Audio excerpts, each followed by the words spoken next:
Alhamdulillah. So, Bismillah ar-Rahman ar-Rahim. Assalamu alaikum nabiyillah. Wa alaikum salam. Part of, unfortunately, we don't have Ahmed or Qaswara here because they usually like to ask questions. But coming to Zaytuna,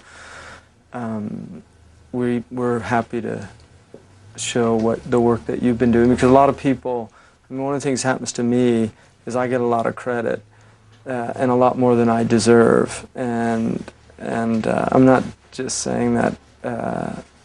You've done an immense amount of work.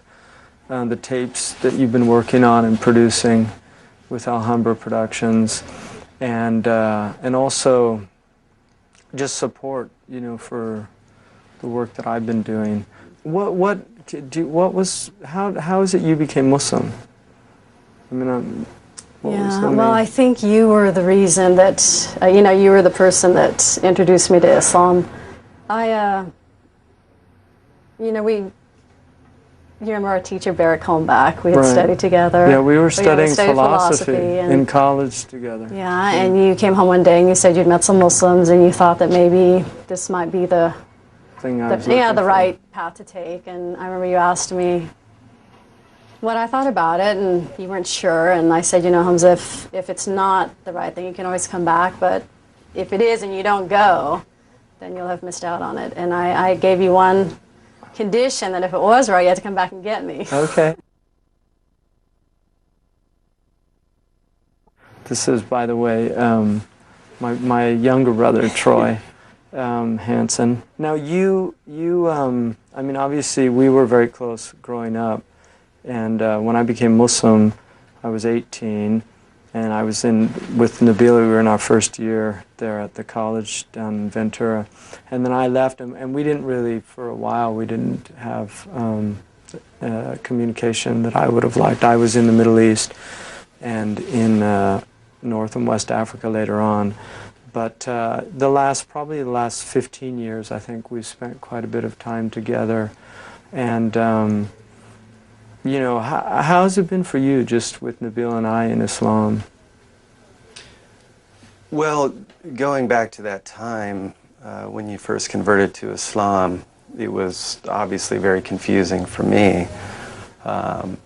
Growing up as your younger brother, you were, I don't know how much you remember this, but for me it's very vivid, but you were really kind of the hero of not only me, but all of my friends. I think everybody was a little jealous that I had such a great older brother who seemed to be cut from a very different cloth from anybody that we knew.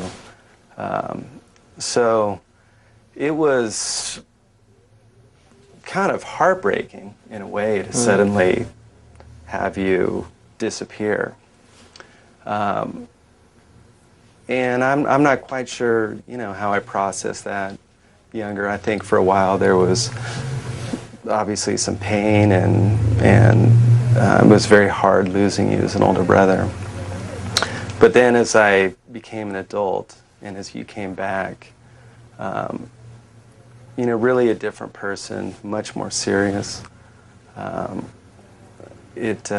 think, as we developed a relationship older, for me, I realized that it was the best thing that you could have done.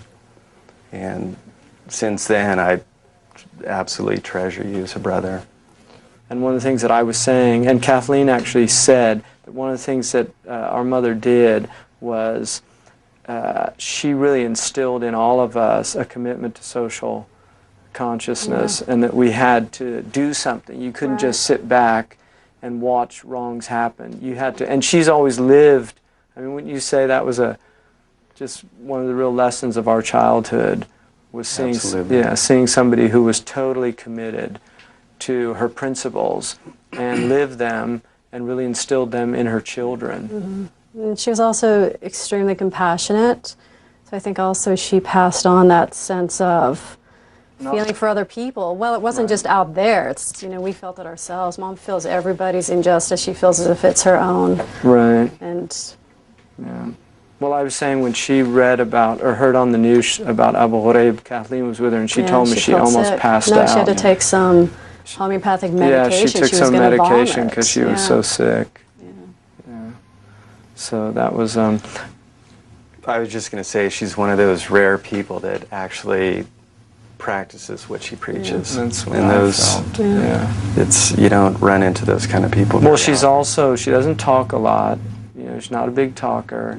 She's never out there preaching. She literally does it. She does it and sets the example. And I think she's setting an example for all of us.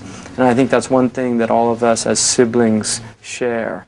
I mean, I'm proud to say that out of my others, all my 6 brothers and sisters, all have that commitment to those things that I feel, and I think Nabil would agree, Islam really enhanced. I mean, one of the verses in the Quran that really strikes me is that it says about people who were Christians and Jews before, when they become Muslim, it says, وَإِنَّ كُنَّ مِن قَبْلِهِ مُسْلِمِينَ. We were Muslims before we heard this revelation. Before the Quran, we were actually Muslims. Right. In other words, the idea that Islam is submission to the will of God, that's what we were trying to do. We were somehow trying to understand what the will of God is and then act accordingly. Right. And so I just felt like, what Islam did for me is it clarified a lot of things, but it also really just enhanced, a lot of the principles that we had been taught already before Islam. And I think you've commented on that, of all the similarities that you've seen. Well, certainly with Mom, I mean, the way she's lived her life, when I think back on it, every major event, every social revolution that we've had in the last 40 years, she's always been at the vanguard. She was ahead of the crowd. Ahead of the crowd. It's true with civil rights. The civil rights. And then the environmental movement. Anti-war movement in Vietnam. We had biodegradable products long before they were mass market. That was ever popular. Yeah. And she had, Mariah was out on, in the neighborhood selling the products as her own form of activism, trying to get other people in the neighborhood to use biodegradable products that weren't harmful to the environment. That was in the 60s. Right. Yeah, before it was popular. It's true. And now she's out there marching against the war in Iraq. She's still marching. In her 80s. Yeah. So she's been an amazing example. She has. We owe her an immense amount. And we were talking yesterday just about, I think we've talked a lot about this also, just in Islam, the idea of honoring your parents and that incredible spiritual obligation of honoring your parents. We're fortunate because she makes it very easy for us. Her, right. She's honored not only by us but by our friends, right, and by virtually everybody that gets to know her. Yeah. Now, can I ask you an honest question? Absolutely. Yeah. Have you ever thought about becoming a Muslim? Yes, I have many times. Okay. Yeah. Because I thought you had. Frankly, I don't. With a brother like Hamza, I don't know how you could not think about becoming a Muslim. It would be, you just weren't paying attention if you hadn't. So. Yeah. Okay. Well, whenever you're ready, let me know. You'll be the first to know. So I want to thank both of you, and I want to thank you really just for being incredible siblings, growing up with you, and Nabila, especially everything that you've done. You don't realize just the deep appreciation I have for everything that you've done for me and for my family, and what this means, because I know this is a labor of love. I know you didn't do this for money, and you did it because you believed in it, and all these products that you've worked an incredible amount of time on. The only regretful thing that I have is I never have anything to say to you because you've listened to so many of my talks and lectures. Yeah. So whenever I say anything, she says, "That's tape 38." Yeah. So anyway, I want to thank both of you for sharing. We heard your conversation with Shaykh Hamza inside, and actually you said something very interesting. You said, how could somebody have a brother like Shaykh Hamza and not think of Islam, or become Muslim? We'd just like to know, why until now? What's going through your mind, What's your thinking? I mean, do you reject it completely? Is it something you're thinking of? What's really sort of why are you resistant? You know. Well, I would say first of all that Hamza is a teacher, right? And I think Hamza is somebody who loves Islam so much. I mean, very, very deeply. And whenever you have a teacher that loves his subject, whatever he's teaching, in this case Islam, it's very infectious and everybody feels it, and I think everybody begins to love the same thing. With that kind of background, what I tend to see is something that is very attractive as a religion. But as far as why I haven't converted to Islam yet, I would just say that I am still pursuing. Yeah, I'm a spiritual person.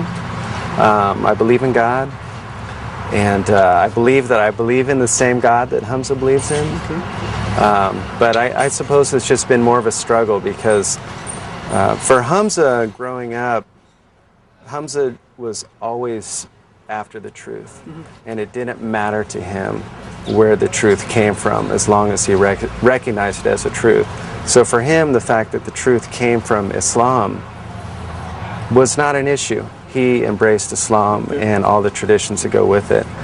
For me, I'm not quite as bold as Hamza, and so I've still got all those Western conventions in my head. I grew up in a family with many different influences, Christian influences, Buddhist influences. Everybody in my family seemed to be exploring spirituality in different ways. So I'm still struggling with that a little bit. So you're not rejecting it, but... Not at all. One of the striking things, positively striking, I found is the tolerance you both have for each other. I mean, obviously you have different religions, even though the same God, like you said. But for someone like Shaykh Hamza, who would love to see the whole world become a Muslim, and to see his brother still not yet there, but yet you're sitting together in brotherhood, and you also accepting him without an effect on the relationship. How is that happening? Well, first of all, when you have Hamza as a brother, there's just no possibility of rejection. To me, that would be, I consider Hamza a treasure, as it seems everybody does. But for me, it feels very special because he happens to be my brother. And so intolerance has never, ever been an issue.